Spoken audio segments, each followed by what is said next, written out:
മകൾ കോളേജിൽ പഠിക്കുകയാണ്. കോളേജ് ഹോസ്റ്റലിൽ നിന്നാണ് താമസിക്കുന്നത്. വളരെ സന്തോഷവതിയാണ്, നന്നായി പഠിക്കുന്നുണ്ട്.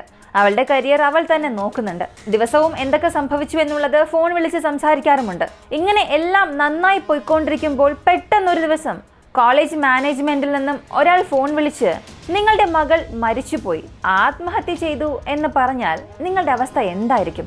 നിങ്ങൾക്കുണ്ടാകുന്ന ഭയവും വേദനയും പറഞ്ഞറിയിക്കാൻ കഴിയാത്തതായിരിക്കും. 2025 ഏപ്രിൽ മാസം 15 രാത്രി ഒരു 8 മണിയോടുകൂടി വാനതി എന്ന അമ്മയ്ക്കും ഇതുപോലൊരു ഫോൺ കോൾ വന്നു. കോയമ്പത്തൂർ അവിനാശി റോഡിൽ ഒരു ഹെൽത്ത് ആൻഡ് സയൻസ് മെഡിക്കൽ കോളേജിൽ പാരാമെഡിക് പഠിക്കുന്ന ഒരു സ്റ്റുഡന്റിന്റെ അമ്മയായിരുന്നു വാനതി. വിളിച്ച കോളിൽ പറഞ്ഞത് മകൾ ആത്മഹത്യ ചെയ്തു, അവൾ മരിച്ചു എന്ന്. അങ്ങനെ പെൺകുട്ടിക്ക് എന്താണ് സംഭവിച്ചത്? ആ അമ്മയുടെ അവസ്ഥ പിന്നീട് എന്തായി?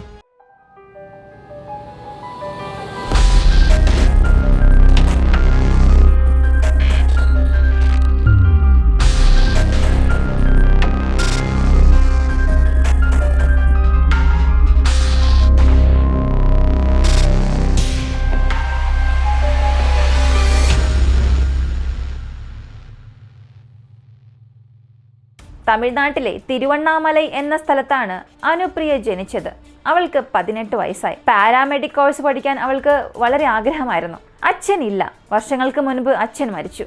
അമ്മയാണ് ഒറ്റയ്ക്ക് ആ മകളെ വളർത്തിക്കൊണ്ടുവരുന്നത്.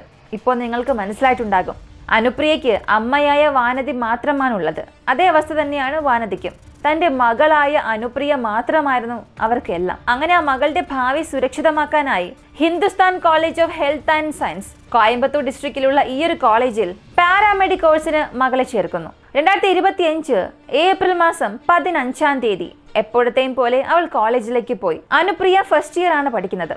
പക്ഷെ അന്നത്തെ ദിവസം first year, second year, third year എല്ലാവരെയും ചേർത്തിരുത്തിയുള്ള ഒരു കമ്പൈൻഡ് ക്ലാസ് ആയിരുന്നു അന്ന്. ഒരു നോർമൽ സെക്ഷൻ ക്ലാസ്. ചില ഇന്റേൺസും അവിടെ വന്നിട്ടുണ്ടായിരുന്നു. അതായത് മറ്റു കോളേജുകളിൽ പഠിക്കുന്ന സ്റ്റുഡൻസും ആ കോളേജിൽ അന്ന് വന്നിരുന്നു. ഉച്ചയ്ക്ക് 2 മണിയോടുകൂടി എല്ലാവരും ഉച്ചഭക്ഷണത്തിനായി പോകുന്നു. 1 മണിക്കൂർ ലഞ്ച് ബ്രേക്ക്. 2 മണിക്ക് പോയി 3 മണിക്ക് എല്ലാവരും തിരികെ വരും. അങ്ങനെ തിരികെ വന്ന സമയത്ത് മറ്റൊരു കോളേജിൽ നിന്നും ഇപ്പൊ ഈ കോളേജിലേക്ക് വന്ന ഒരു ഇന്റേൺ, ആ കുട്ടിയുടെ ബാഗിലുണ്ടായിരുന്ന 1500 രൂപ കാണാനില്ല. ആ പെൺകുട്ടി പ്രൊഫസറോട് കംപ്ലൈന്റ് ചെയ്തു. ആരോ എന്റെ പണം മോഷ്ടിച്ചിട്ടുണ്ട്, കണ്ടുപിടിച്ച് നൽകണം എന്ന് ആവശ്യപ്പെട്ടു. ഉടൻ തന്നെ ആ പ്രൊഫസർ അവരുടെ ഹയർ സ്റ്റാഫ്സിനോട് ചെന്ന് കാര്യം പറഞ്ഞു. പുറത്തുനിന്ന് വന്ന ഒരു പെൺകുട്ടിയുടെ ബാഗിലെ പണം കാണാനില്ല, 1500 രൂപയാണ്. തീർച്ചയായും നമ്മളത് കണ്ടുപിടിച്ചു കൊടുക്കണം എന്ന് പറഞ്ഞു. അങ്ങനെ ഇക്കാര്യം പ്രിൻസിപ്പൽ വരെ പോകുന്നു.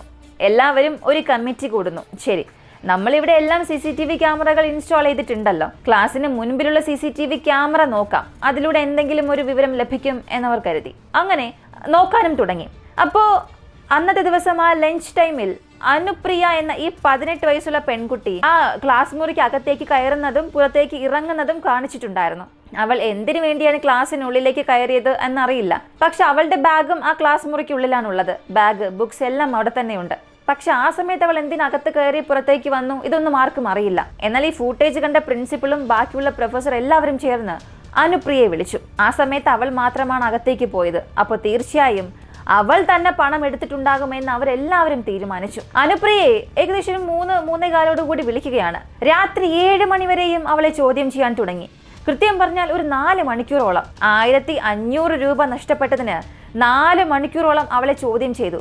അതും അവൾ പണം എടുത്തിട്ടുണ്ട് എന്നുള്ളതിന്റെ ശക്തമായ തെളിവ് പോലും ഇല്ലാതെ. ഈ ചോദ്യം ചെയ്യുന്ന എല്ലാവരുടെയും സാലറി തന്നെ ലക്ഷക്കണക്കിനുണ്ടാകും. ആ കോളേജിലെ പ്രിൻസിപ്പളുടെ പേര് മണിമൊഴി എന്നാണ്. അവർക്ക് പോലും ലക്ഷങ്ങൾ ശമ്പളമുണ്ട്. അവർക്ക് ഈ 1500 രൂപ കാണാതായ പെൺകുട്ടിക്ക് കൊടുത്തിട്ട് ആ പ്രശ്നം അങ്ങനെ പരിഹരിക്കാമായിരുന്നു. പുറത്തു നിന്നുള്ള ഒരു പെൺകുട്ടിയുടെ പണമാണ് നഷ്ടമായത്.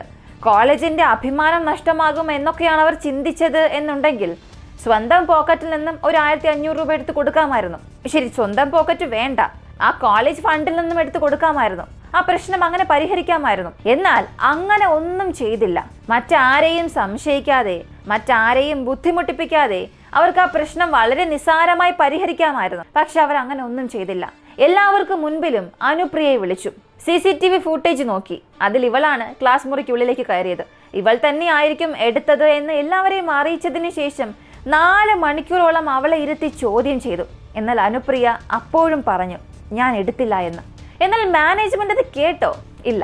നീ തന്നെയാണ് എടുത്തത്. വീട്ടിലേക്ക് ഫോൺ ചെയ്യും, അമ്മയെ വിളിച്ച് വരാൻ പറ, ഞങ്ങൾക്ക് അവരോട് ചോദിക്കണമെന്നൊക്കെ മാനേജ്മെന്റ് പറഞ്ഞു. അനുപ്രിയയ്ക്ക് ഇത് വല്ലാത്ത ദുഃഖത്തിന് കാരണമായി. അച്ഛനില്ല, അമ്മ മാത്രമേ ഉള്ളൂ. അമ്മ ഇക്കാര്യം അറിഞ്ഞാൽ ഒരുപാട് സങ്കടപ്പെടും. അമ്മ ഭയപ്പെടും. ദയവ് ചെയ്ത് അമ്മയെ വിളിച്ച് ഇക്കാര്യം പറയരുത് എന്ന് അവൾ യാചിക്കാൻ തുടങ്ങി. അവളെ ചോദ്യം ചെയ്തുകൊണ്ടിരിക്കുന്ന ഇതേ സമയത്ത് തന്നെ മറ്റൊരു ആൺ സുഹൃത്തിനെയും വിളിച്ചു. കാരണം അനുപ്രിയ ആ ക്ലാസ്സിനുള്ളിലേക്ക് പോയി വരുമ്പോൾ കൂടെ ഈ ഒരു ആൺ സുഹൃത്തും അവളുടെ കൂടെ ഉണ്ടായിരുന്നു. ഇങ്ങനെ ആൺ സുഹൃത്തും ഓഫീസിനുള്ളിലേക്ക് കയറിയപ്പോൾ അവർ പറയാൻ തുടങ്ങിയത്, നീയും ചേർന്നല്ലേ ഈ ഒരു മോഷണം നടത്തിയത്, അനുപ്രിയയ്ക്ക് കൂട്ടായി നീയും ഉണ്ടായിരുന്നല്ലോ എന്ന്. സത്യത്തിൽ അവരകത്ത് എന്തിന് കയറി എന്ന് പോലും ആർക്കും അറിയില്ല. എങ്കിൽ പോലും രണ്ടുപേരെയും ഒരുമിച്ച് ചേർത്ത് ആ ഒരു മോഷണത്തിൽ കുറ്റവാളികളാക്കാൻ ശ്രമിച്ചു. 1500 രൂപ നഷ്ടപ്പെട്ടതിന് ഒരു പെൺകുട്ടിയെ വിളിച്ച് അവൾ ചെയ്തില്ല എന്ന് പറഞ്ഞിട്ട് കൂടിയും വീണ്ടും വീണ്ടും അവളെ ചോദ്യം ചെയ്യുന്നതും കുറ്റക്കാരിയാക്കുന്നതും തന്നെ മോശമായ കാര്യമാണ്. എന്നാൽ അതിനുമപ്പുറം ആ പെൺകുട്ടിയുടെ കൂടെ അകത്ത് കയറി വന്നു എന്ന് കരുതപ്പെടുന്ന ആൺകുട്ടിയെയും വിളിച്ച് രണ്ടുപേരെയും ചേർത്തിരുത്തി പരസ്പരം യാതൊരു ബന്ധവുമില്ലാത്ത കാര്യങ്ങൾ സംസാരിച്ചു. രണ്ടുപേരും ഒരുമിച്ചാണ് മോഷണം നടത്തിയതെന്നും അനുപ്രിയയ്ക്ക് കൂട്ടായി ഈ ഒരു ആൺസുഹൃത്ത് ഉണ്ടായിരുന്നു എന്നും അവർ കൂട്ടിച്ചേർക്കാൻ തുടങ്ങി. അപ്പോ ഇത് എത്രയേറെ മോശമായ ഒരു കാര്യമാണ്. ഒരു ഘട്ടത്തിൽ അനുപ്രിയ തന്നെ പ്രിൻസിപ്പളെ നോക്കി ചോദിച്ചു, ഞാൻ എടുത്തുവെന്ന് നിങ്ങൾ പറയുന്നുണ്ടല്ലോ, നമുക്ക് CCTV ഫുട്ടേജ് നോക്കാം, അത് നോക്കി കൺഫേം ചെയ്യാം, എന്നിട്ട് നമുക്ക് സംസാരിച്ചാൽ പോരെ? ആ സമയത്ത് ഞാൻ എടുത്തോ ഇല്ലയോ നിങ്ങൾക്ക് ഒന്നുകൂടെ കൺഫേം ചെയ്യാമല്ലോ എന്നവൾ ആവർത്തിച്ച് പറഞ്ഞു. എന്നാൽ ഇതിന് മുൻപിലുണ്ടായിരുന്ന ആ പ്രിൻസിപ്പളായ മണിമൊഴി പറഞ്ഞത്, എന്നെ എതിർത്ത് സംസാരിക്കാൻ നിനക്ക് എങ്ങനെയാണ് അവകാശം? നിനക്ക് ഈ റൈറ്റ്സ് എവിടെ നിന്നാണ് കിട്ടിയത്? പോരാത്തതിന് അനുപ്രിയയുടെ അമ്മയെയും ഫോൺ വിളിച്ചു. മകൾ 1500 രൂപ മോഷ്ടിച്ചു. മകൾ അത് സമ്മതിക്കുന്നില്ല. ഇങ്ങനൊരു കംപ്ലൈന്റും കൊടുത്തു. എന്നാൽ അവളുടെ അമ്മ അത് വിശ്വസിച്ചില്ല. എന്റെ മകളെ കുറിച്ച് നിങ്ങൾ തെറ്റായി സംസാരിക്കരുത്. 1500 രൂപ അവൾക്ക് ആവശ്യമേ ഇല്ല. അവൾക്ക് ഞാൻ പോക്കറ്റ് മണി തന്നെ 3000-ഓളം കൊടുക്കുന്നുണ്ട്. അവൾക്ക് 1500 എടുക്കേണ്ട ഒരു ആവശ്യവും ഇല്ല. ലക്ഷക്കണക്കിന് ഫീസ് അടച്ചാണ് അവിടെ പഠിപ്പിക്കുന്നത്. 1500 രൂപ മോഷ്ടിക്കേണ്ട യാതൊരു ആവശ്യവും അവൾക്ക് ഇല്ല. നിങ്ങൾ സൂക്ഷിച്ച് സംസാരിക്കണമെന്ന് അനുപ്രിയയുടെ അമ്മ പറഞ്ഞു. ഈ സമയങ്ങളിലെല്ലാം അനുപ്രിയയുടെ മനസ്സ് വല്ലാതെ പിടയുകയായിരുന്നു. താനും അപമാനിക്കപ്പെട്ടു. സ്വന്തം അമ്മയെയും ഇവിടെയുള്ളവർ വിളിച്ച് അപമാനിച്ചു. ആ ഒരു അപമാനം അവളെ കൊണ്ട് താങ്ങാനായില്ല. യാതൊരു തെളിവ് പോലും ഇല്ലാതെ അത്രയേറെ മണിക്കൂർ അവളെ അവിടെ നിർത്തി പ്രൊഫസറും ആ ഒരു പ്രിൻസിപ്പളും എല്ലാവരും ചേർന്ന് അവളെ ക്രൂശിക്കുകയായിരുന്നു. രാത്രി 7 മണി കഴിഞ്ഞു. അവരുടെ ചോദ്യം ചെയ്യൽ തന്നെ അവസാനിക്കാനായി. തുടർന്ന് അവളും ആൺ സുഹൃത്തും സ്റ്റാഫ് റൂമിൽ നിന്നും പുറത്തേക്ക് വന്നു. പുറത്തേക്ക് വരുമ്പോൾ അവളുടെ കണ്ണുനീർ അവൾക്ക് അടക്കാനേ ആയില്ല. കൂടെ വന്ന സുഹൃത്തിന് മനസ്സിലായി, ഇവൾ തനിച്ചു വിടുകയാണെങ്കിൽ മറ്റെന്തെങ്കിലും സംഭവിക്കും. അതുകൊണ്ട് അവളുടെ കൂടെ തന്നെ അവൻ ഉണ്ടായിരുന്നു. അവൻ ക്ലാസ് മുറിയിലേക്ക് ചെന്ന് അവന്റെ ബാഗും അവളുടെ ബാഗും എടുത്തുകൊണ്ട് അവളുടെ ബാഗ് കയ്യിൽ കൊടുക്കുകയും ചെയ്തു. എന്നാൽ അവൾ ആ ബാഗ് വാങ്ങിയില്ല. എനിക്ക് വല്ലാത്ത ക്ഷീണം, നീ തന്നെ ബാഗ് കൊണ്ടുവാ എന്നും പറഞ്ഞു. ഈ 5ാം നിലയിലാണ് ഈ പ്രശ്നമെല്ലാം സംഭവിച്ചത്. അവരെങ്ങനെ താഴെ നടന്നു വരികയാണ്. 4ാം നില എത്തി. 4ാം നിലയിൽ എത്തിയപ്പോഴും അനുപ്രിയയ്ക്ക് എന്ത് ചെയ്യണമെന്നറിയില്ല. മുന്നോട്ട് നടക്കണോ, അവിടെ തന്നെ ഇരിക്കണോ, കരയണോ, എന്തെന്നറിയാത്തൊരു വികാരമായിരുന്നു അവൾക്ക്. കൂടെ ഉണ്ടായിരുന്ന സുഹൃത്തും അവളുടെ കൈ പിടിച്ച് വലിച്ചിട്ട്, വാ നമുക്ക് പോകാം, ഈ പ്രശ്നം ഇതോടുകൂടി അവസാനിക്ക്, നമ്മൾ മോഷ്ടിച്ചിട്ടൊന്നുമില്ലല്ലോ, പിന്നെ എന്തിനു ഭയപ്പെടണം എന്ന് ചോദിച്ചു. സത്യത്തിൽ അവനെയും അവർ മോഷ്ടാവ് എന്നാണ് പറഞ്ഞത്. പക്ഷേ അവൻ അവിടെയുള്ള സ്റ്റാഫ്സിന്റെ എല്ലാം മുഖത്ത് നോക്കി പറഞ്ഞു, ഞാൻ മോഷ്ടിച്ചില്ല, നിങ്ങൾക്കിത് ആരോട് വേണമെങ്കിലും ചെന്ന് പറയാം, ഈ ഒരു പൈസ മോഷ്ടിക്കേണ്ട ആവശ്യവും എനിക്കില്ല. അങ്ങനെ അവന്റെ നിലപാടിൽ അവൻ ഉറച്ചു നിന്നു. പക്ഷേ ആ പെൺകുട്ടിക്ക് ആ പ്രശ്നം അത്രത്തോളം നിസ്സാരമായി തള്ളിക്കളയാൻ സാധിച്ചില്ല. അങ്ങനെ അവൻ അവളെ ആശ്വസിപ്പിക്കാൻ ശ്രമിച്ചു. ആശ്വസിപ്പിച്ചുകൊണ്ട് ജസ്റ്റ് ഒന്ന് മുന്നിലേക്ക് നടന്നു. ഒരു 2 അടി എടുത്ത് വെച്ചിട്ടുണ്ടാകും. എന്നിട്ട് പെട്ടെന്ന് തിരിഞ്ഞിട്ട് വാ നമുക്ക് പോകാം എന്ന് പറയാനായി തിരിഞ്ഞപ്പോഴാണ് അവന് വലിയൊരു ഞെട്ടൽ കാത്തിരുന്നത്. അവൾ അനുപ്രിയ ആ 4ാം നിലയിലെ ബാൽക്കണിയിൽ നിന്നും താഴേക്ക് ചാടി. അവന്റെ കൺമുൻപിൽ തന്നെ അത് സംഭവിച്ചു. അനു എന്ന് നിലവിളിച്ചുകൊണ്ട് അവൻ അങ്ങോട്ടേക്ക് ഓടി. രക്ഷിക്കാനേ സാധിച്ചില്ല. ഭയന്ന് വിറച്ചവൻ വളരെ വേഗത്തിൽ ആ പടിക്കെട്ട് ഇറങ്ങി വന്നു. എന്ത് സംഭവിച്ചു എന്ന് നോക്കുമ്പോഴാണ് അവിടെ മുഴുവനും കുറേയേറെ ആളുകൾ കൂടി നിൽക്കുന്നുണ്ട്. അവിടെയുള്ള മറ്റ് സ്റ്റുഡൻസ്, അധ്യാപകർ എല്ലാവരും കൂടി നിൽക്കുകയാണ്. പെട്ടെന്ന് അവളെ തൂക്കിക്കൊണ്ടൊക്കെ പോകുന്നുണ്ട്. അതൊരു ഹെൽത്ത് ആൻഡ് സയൻസ് ഇൻസ്റ്റിറ്റ്യൂട്ട് മാത്രമല്ല, അതൊരു ആശുപത്രിയും കൂടെയാണ്. അങ്ങനെ അവളെ ആശുപത്രിയിലേക്ക് കൊണ്ടുപോയി. ഏകദേശം ഒരു 2 മണിക്കൂറോളം CPR ഒക്കെ ചെയ്തുവെന്നും പറയുന്നുണ്ട്. 2 മണിക്കൂറോളം CPR എന്തിന്? അവസാനം ഒന്നും ചെയ്യാൻ സാധിച്ചില്ല. അനുപ്രിയ മരിച്ചു.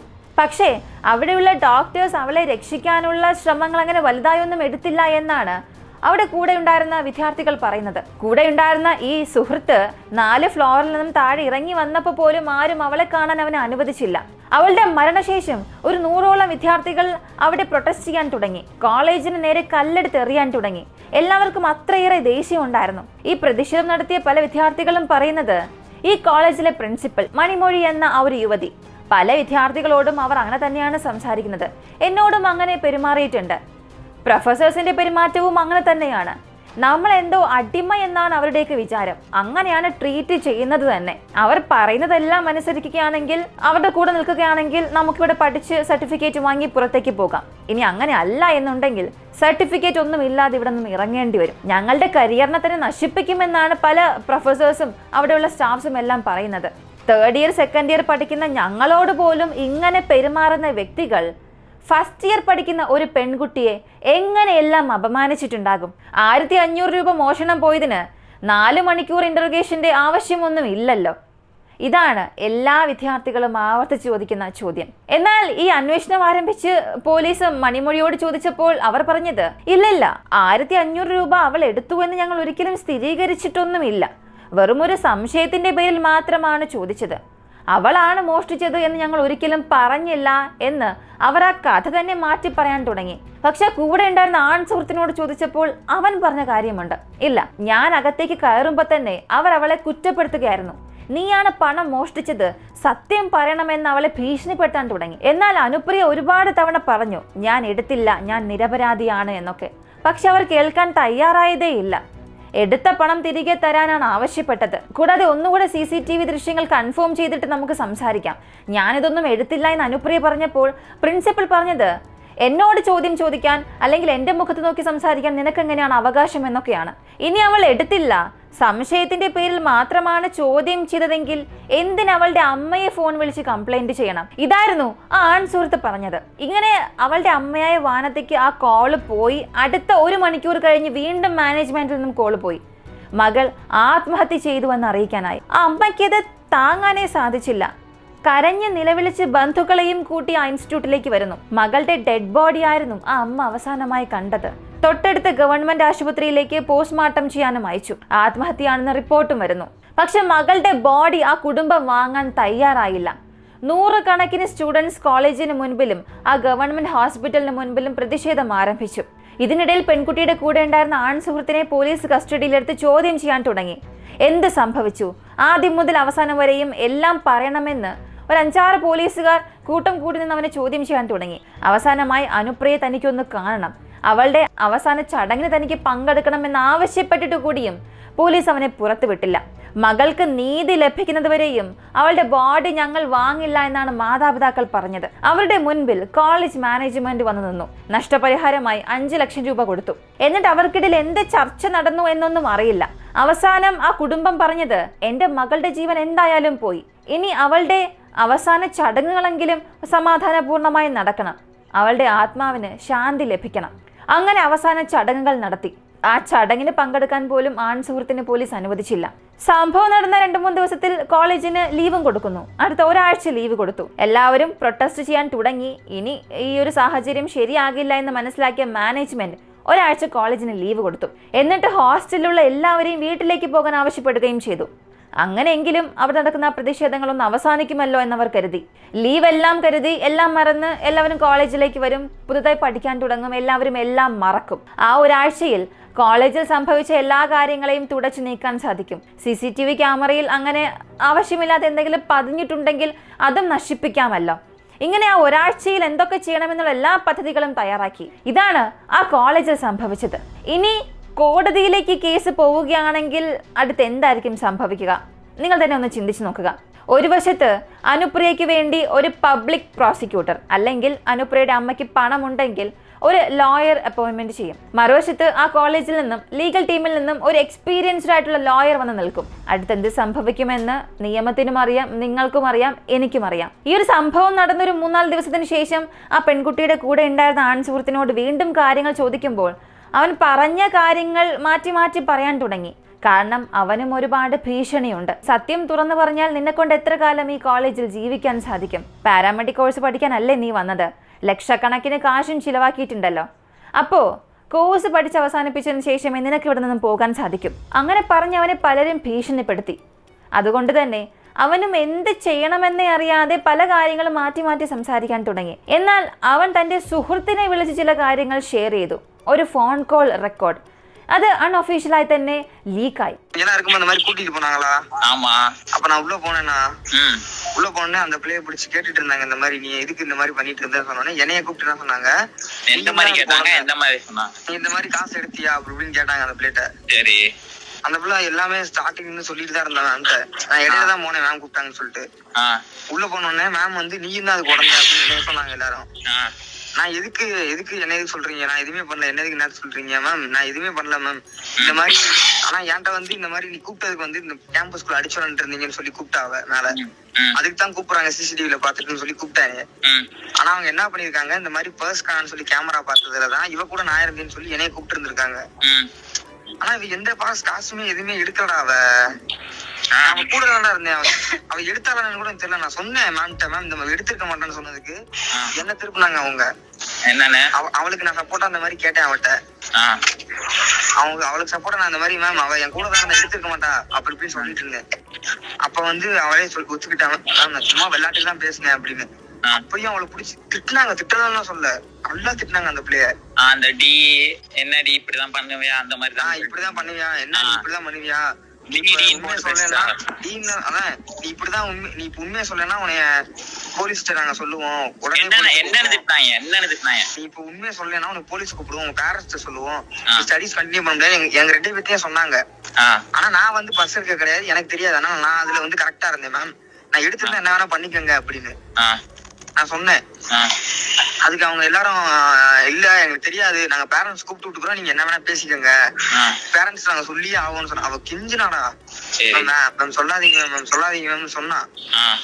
அதுக்கு அவ ஏதோ மேம் கிட்ட வந்து, மேம் நீங்க சொல்றதா இருந்தா கேமரா பாத்துட்டு கூட சொல்லுங்க மேம், நான் எடுத்தேன்னு சொல்லி நீங்க கேமரால பாருங்க, வாங்க பாக்கலாம் வாங்க அப்படின்னு சொன்னதுக்கு நீ என்னவே ஆர்கியூ பண்றியா அப்படின்னு சொல்லி மணிமணி மேம் ரொம்ப திட்டாங்க அவளை.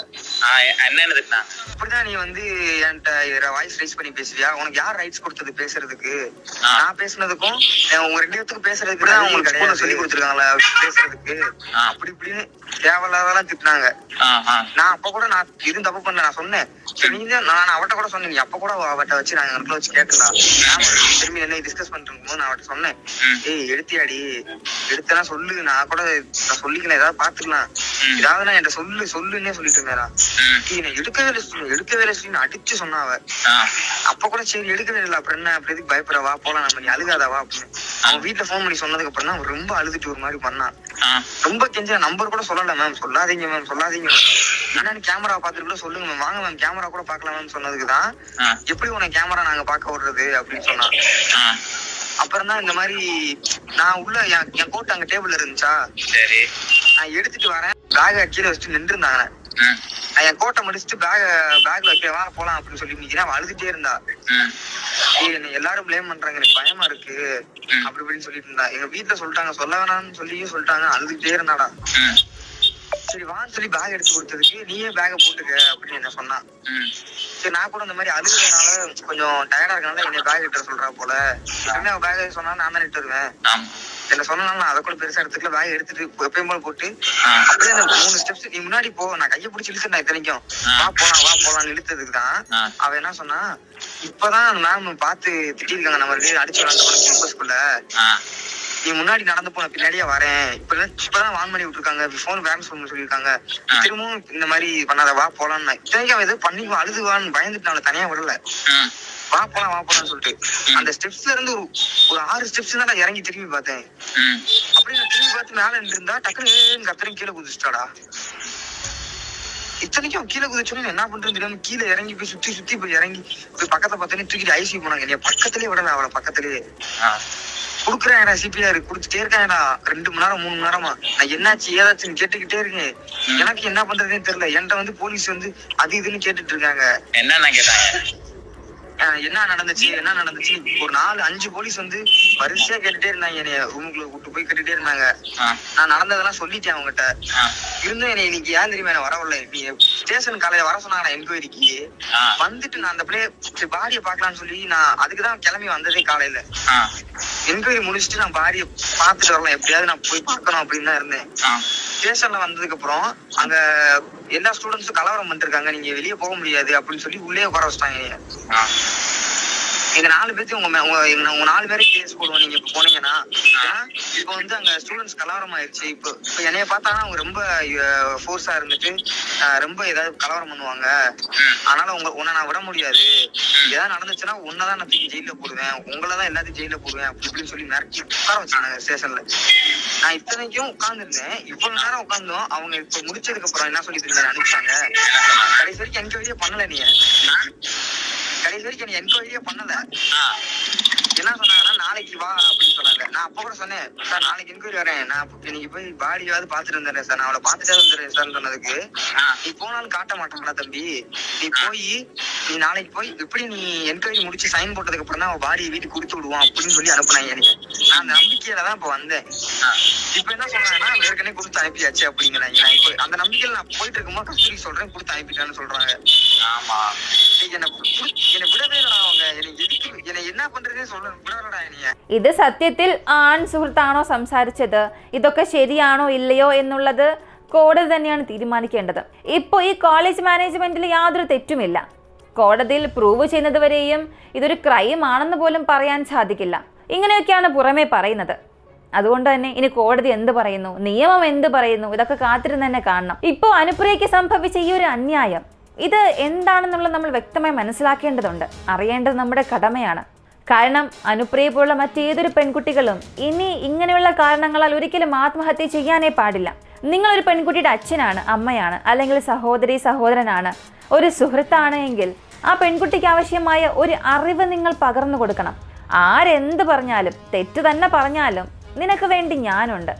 ഇനി നീ എന്തെങ്കിലും തെറ്റ് ചെയ്തിട്ടുണ്ടെങ്കിൽ കൂടിയും ഒരച്ഛൻ അമ്മ എന്ന സ്ഥാനത്ത് ഞാൻ എപ്പോഴും നിന്റെ കൂടെ തന്നെ ഉണ്ടാകുമെന്ന് മക്കളോട് പറഞ്ഞ് അവരിൽ ഒരു വിശ്വാസം വളർത്തണം, ഒരു കോൺഫിഡൻസ്. നിങ്ങൾ പറയുന്ന ആ വാക്കുകളിലൂടെ അവർക്ക് ലഭിക്കുന്ന ഒരു ആത്മവിശ്വാസം എന്നത് പറഞ്ഞറിയിക്കാനേ കഴിയാത്തതായിരിക്കും. എത്ര വലിയ പ്രശ്നം വന്നാലും ശരി അച്ഛനും അമ്മയും എൻ്റെ കൂടെ തന്നെ ഉണ്ടാകും, ഞാൻ പറയുന്നത് അവർ വിശ്വസിക്കും.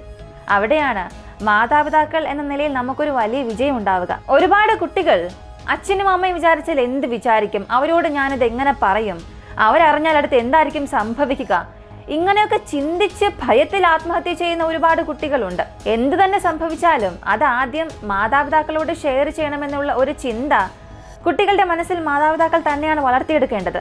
ഒരു പക്ഷേ അനുപ്രിയ അമ്മയായ വാനതിയോട് ഞാൻ മോഷ്ടിച്ചിട്ടില്ല അമ്മേ, അവരെന്തൊക്കെയോ പറയുന്നുണ്ട്, പക്ഷെ ഞാൻ അങ്ങനെയൊന്നും ചെയ്തിട്ടില്ല, അമ്മയ്ക്ക് എന്നെ വിശ്വസിക്കാം എന്ന് പറയാമായിരുന്നു. അല്ലെങ്കിൽ വാനതി അനുപ്രിയയ്ക്ക് ഫോൺ വിളിച്ചിട്ട് അവരെന്ത് വേണമെങ്കിലും പറഞ്ഞോട്ടെ മോളെ, ഞാനല്ലേ നിന്റെ അമ്മ, ഞാനെല്ലാം ശരിയാക്കിക്കൊള്ളാം, എനിക്ക് നിന്നെ വിശ്വാസമുണ്ട്, നീ വിഷമിക്കണ്ട, ദുഃഖിക്കണ്ട, നീ നിന്റെ പഠിത്തത്തിൽ മാത്രം കോൺസെൻട്രേറ്റ് ചെയ്യ്, ഇങ്ങനെയൊക്കെ പറയാമായിരുന്നു, ഒരു സപ്പോർട്ടിന് വേണ്ടി പറയാം. പക്ഷെ അവിടെ വാനതിക്ക് അങ്ങനൊരു സംസാരത്തിന് പോലും സമയം ലഭിച്ചില്ല. മകൾ ഇങ്ങനെ തെറ്റായ ഒരു തീരുമാനം എടുക്കുമെന്ന് പോലും അമ്മ ഒട്ടും പ്രതീക്ഷിച്ചില്ല.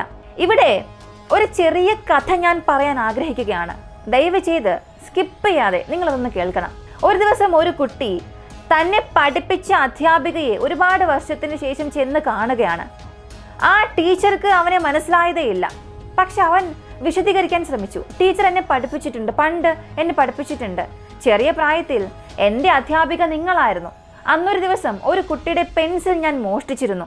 അപ്പോൾ അവൻ ഉടൻ തന്നെ ടീച്ചറെ അടുത്ത് വന്ന് കംപ്ലൈൻറ്റ് ചെയ്തു, എൻ്റെ പെൻസിൽ കാണാനില്ല എന്ന്. പക്ഷെ ടീച്ചർ എന്നെ മാത്രം പരിശോധിക്കുന്നതിന് പകരം എല്ലാവരെയും ലൈനിൽ നിൽക്കാൻ ആവശ്യപ്പെട്ടു. എന്നിട്ട് എല്ലാവരുടെയും കണ്ണുകൾ കെട്ടാനും ആവശ്യപ്പെട്ടു. അങ്ങനെ കണ്ണ് കെട്ടിവെച്ചിട്ട് എല്ലാവരുടെ പോക്കറ്റിനുള്ളിലും ടീച്ചർ പരിശോധിക്കാൻ തുടങ്ങി. അപ്പോൾ എൻ്റെ പോക്കറ്റിൽ നിന്നും ടീച്ചർക്ക് പെൻസിൽ ലഭിച്ചു. ആ പെൻസിൽ വെച്ച് പുറത്ത് വച്ചിട്ട് പിന്നീടായിരുന്നു എല്ലാവരുടെ കണ്ണുകളുടെയും കെട്ടഴിച്ച് മാറ്റിയത്. എന്നിട്ട് ആ കുട്ടിയുടെ കയ്യിൽ ടീച്ചർ പെൻസിൽ കൊടുക്കുകയും ചെയ്തു. ആ സമയത്ത് ഞാനാണ് മോഷ്ടാവ് എന്ന് ടീച്ചർക്ക് അറിയാമായിരുന്നിട്ട് കൂടിയും ടീച്ചർ ആരോടും പറഞ്ഞില്ല, എന്നോട് പോലും ഒന്നും ചോദിച്ചില്ലല്ലോ. ഇങ്ങനെയാണ് ആ ടീച്ചറുടെ മുഖത്ത് നോക്കി അവൻ ചോദിച്ചത്. പക്ഷേ അതിന് അധ്യാപിക പറഞ്ഞ മറുപടി അത് അവനെ വല്ലാതെ ഞെട്ടിപ്പിച്ചു. സത്യത്തിൽ നീയാണ് മോഷ്ടിച്ചത് എന്ന് എനിക്കും അറിയില്ലായിരുന്നു. കാരണം അവിടെ ഓരോരുത്തരുടെ പോക്കറ്റിനുള്ളിലും ഞാൻ പരിശോധിച്ചപ്പോഴും ഞാനും എൻ്റെ കണ്ണുകൾ കെട്ടിയിട്ടുണ്ടായിരുന്നു എന്ന് പറഞ്ഞു. അങ്ങനെയാണെങ്കിൽ നിങ്ങളൊന്ന് ചിന്തിച്ചു നോക്കുക. ഒരു സ്ഥലത്ത് ഒരു മോഷണം സംഭവിക്കുകയാണെങ്കിൽ ആരാണ് മോഷ്ടിച്ചത് എന്നത് പ്രൂവ് ചെയ്യേണ്ട ഒരാവശ്യമില്ല. ഇനി അതല്ല, അവിടെ ആര് മോഷ്ടിച്ചു എന്നുള്ളത് ഒരാൾക്ക് അറിയണമെന്നുള്ള ആവശ്യം പോലും ഇല്ല. പക്ഷെ ഈ ഒരു കേസിൽ ആരാണ് മോഷ്ടിച്ചത് എന്ന് പോലും സ്ഥിരീകരിക്കാതെ മറ്റാരെയും സംശയവലയത്തിൽ കൊണ്ടുവരാതെ അനുപ്രിയെ പിടിച്ചുകൊണ്ടുവന്ന് നിർത്തുകയും നീയാണ് മോഷ്ടിച്ചത് എന്നൊരു ലേബൽ അവളുടെ തലയിൽ അങ്ങ് ഒട്ടിച്ചു കൊടുത്തു. ഒരു കള്ളപ്പേര് ചുമത്താൻ ശ്രമിച്ചു. അങ്ങനെയാണെങ്കിൽ അവളെ ചോദ്യം ചെയ്യുന്നു എന്ന പേരിൽ അവിടെ കൂടെ നിന്ന് എല്ലാ സ്റ്റാഫ്സിനെയും അറസ്റ്റ് ചെയ്ത് അവർക്ക് ആവശ്യമായ ശിക്ഷ നൽകിയേ മതിയാവുകയുള്ളൂ. ഇനി ഞങ്ങൾ വെറുതെ അവളോട് ചോദിച്ചത് മാത്രമേ ഉള്ളൂ, അതിനവൾ ആത്മഹത്യയൊക്കെ ചെയ്തു എന്നാണ് നിങ്ങൾ പറയുന്നത് എങ്കിൽ ദയവ് ചെയ്ത് നിങ്ങൾ ഈ ജോലിക്ക് അർഹതയെ ഇല്ലാത്തവരാണ്. പ്രധാനമായും മണിമൊഴി എന്ന പ്രിൻസിപ്പൽ. കാരണം നിങ്ങൾ ചോദ്യം ചെയ്ത ആ രീതി അത് അവളെ വല്ലാതെ വേദനിപ്പിച്ചത് കൊണ്ടാണ് അവൾ ആത്മഹത്യ ചെയ്തത്. വെറുതെ അല്ല ആത്മഹത്യ ചെയ്തത്. ആ ആത്മഹത്യയുടെ പൂർണ്ണ ഉത്തരവാദിത്വവും അവിടെ ആരെല്ലാമാണോ കൂടെ നിന്ന് അവളെ അപമാനിച്ചത്, ചോദ്യം ചെയ്തത്, അവരെല്ലാവരുമാണ്. ഇവിടെ വരുന്ന മറ്റൊരു ചോദ്യം, യഥാർത്ഥത്തിൽ ആ പണം അനുപ്രിയ എടുത്തില്ലെങ്കിൽ എടുത്ത ഒരു വ്യക്തി ഉണ്ടാകണമല്ലോ. ഇനി ആ പണം പോയ പെൺകുട്ടി കള്ളം പറഞ്ഞതാണോ സത്യം പറഞ്ഞതാണോ ഒന്നും തന്നെ അറിയില്ല, സത്യം എന്ന് തന്നെ വയ്ക്കാം. അപ്പോൾ ആ പണം എങ്ങനെ മോഷണം പോയി? അത് ഏതെങ്കിലും ഒരു വ്യക്തി എടുത്തിട്ടുണ്ടെങ്കിൽ ഈ സംഭവങ്ങളെല്ലാം തീർച്ചയായും കാണുന്നുണ്ടാകുമല്ലോ. അവർക്ക് സമാധാനമായി ഇനി ജീവിക്കാൻ കഴിയുമോ? ഒരു പെൺകുട്ടിയുടെ മരണത്തിന് താനും ഒരു ഉത്തരവാദിയായി എന്നുള്ള ഒരു കുറ്റബോധം തീർച്ചയായും മനസ്സിൽ എന്നും ഉണ്ടാകും. ഈ ഒരു കേസ് എത്ര ദിവസം ആളുകളുടെ മനസ്സിലുണ്ടാകും എന്നറിയില്ല. പക്ഷെ ഈ ഒരു മെസ്സേജ് തീർച്ചയായും എല്ലാവരുടെ മനസ്സിലുണ്ടാകണം. ഈ ഒരു കേസിനെ കുറിച്ചുള്ള നിങ്ങളുടെ അഭിപ്രായം എന്താണെന്നുള്ളത് കമന്റിൽ പറയുക. പറ്റുമെന്നുണ്ടെങ്കിൽ മാക്സിമം എല്ലാവരിലേക്കും ഷെയർ ചെയ്യാനും ശ്രമിക്കുക. മറ്റൊരു വീഡിയോയുമായി വീണ്ടും കാണാം.